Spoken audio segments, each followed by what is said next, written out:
Hi friends, ఈ భూమి మీద మానవుడు అభివృద్ధి చెందడానికి ఎలా చెందింది అన్నది చెప్తా.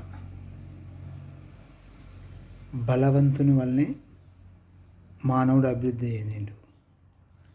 బలవంతుడు బలహీనుల దగ్గర ఎగుకొని తిన్నాడు. ఈ బలవంతుడు బలహీనుల దగ్గర ఎగుకొని తింటే ఈ బలహీనులంతా ఒకటై ఒక యూనిటీ ఏర్పడి ఈ బలవంతుని ఎదుర్కొన్నారు. అట్లా అభివృద్ధి స్టార్ట్ అయింది. ఈ బలవంతులంతా ఒకటై ఒక యూనిటీ ఏర్పడి ఒక అందులో పెద్ద మనిషిని ఎన్నుకొని ఆ పెద్ద మనిషి చెప్పినట్టు వినడం స్టార్ట్ చేశారు. ఈ బలహీనులంతా ఆ బలవంతుడు వచ్చి వీళ్ళని దోసుకోకుండా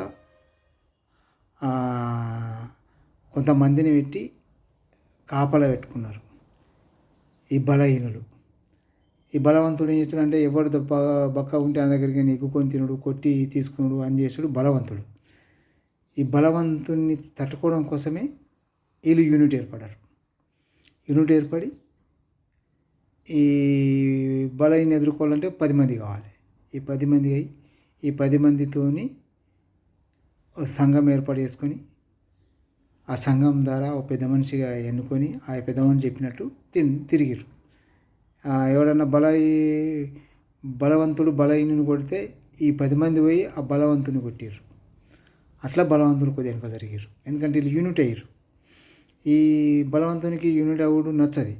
ఎందుకంటే వాడు విడివిడిగా ఉంటేనే బలవంతుడు దోచుకుంటాడు బలహీనుని. ఈ బలహీనుడు యూనిట్ అయ్యి సంఘ ప్రెసిడెంట్ అయ్యి ఇలా అవే మనకు అదవుతుంది. ఇండ్లు ఏర్పాటు చేసుకొని ఇంటికి ఈ బలవంతుడు రాకుండా ఇంటికి తలుపులు పెట్టి ఆ తలుపుకు తాళం పెట్టడం కోసం అంతా ఈ బలహీను వల్లనే అభివృద్ధి జరిగింది. ఎందుకంటే ఈ బలహీను ఎదుర్కోవాలి. ఈడు అత్తడు వచ్చి ఇగ్గుకోకపోకుండా తలుపు వేసుకొని తాళం వేసుకుని తందుకు అది ఉండాలి. అలా ఈ బలహీనులంతా కలిసి ఒకటై ఈ బలవంతుని ఎదుర్కొన్నారు. ఈ బలవంతుని ఎదుర్కొని ఈ బలహీనులంతా యూనిటీ ఉన్నారు.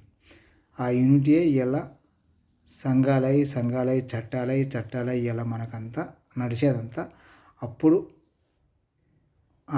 మన నాగరికత తెలుగున్నప్పటి నుంచే ఈ చట్టాలు ఇవన్నీ ఇలా చేసుకుంటూ ఇవాళ మనకు చట్టాలై ఇవాళ మనం దీనివల్ల సంతోషంగా బతుకుతున్నాం.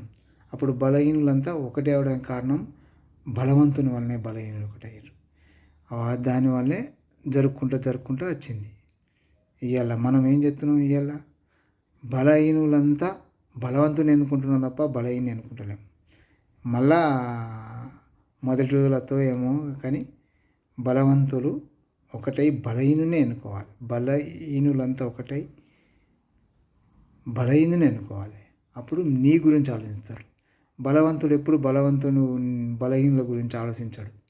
నీ గురించి పట్టించుకోడు. తన స్వార్థమే తన లెక్కనే చూసుకుంటాడు బలవంతుడు. ఈ బలహీనుడే నీకు, ఎందుకంటే నీలో మనిషి కనుక నీ గురించి ఆలోచిస్తాడు. ఇది ఈ భూమి మీద అభివృద్ధి చెందడానికి కారణం బలవంతునితోని బలహీనులంతా ఒకటై సంఘం పెట్టుకొని సంఘాలు ఇలా చట్టాలు ఇలా మనకు రాజ్యాంగం దాకా వచ్చింది. అప్పుడు నుంచి ఇవాళ దాకా నడుస్తుంది.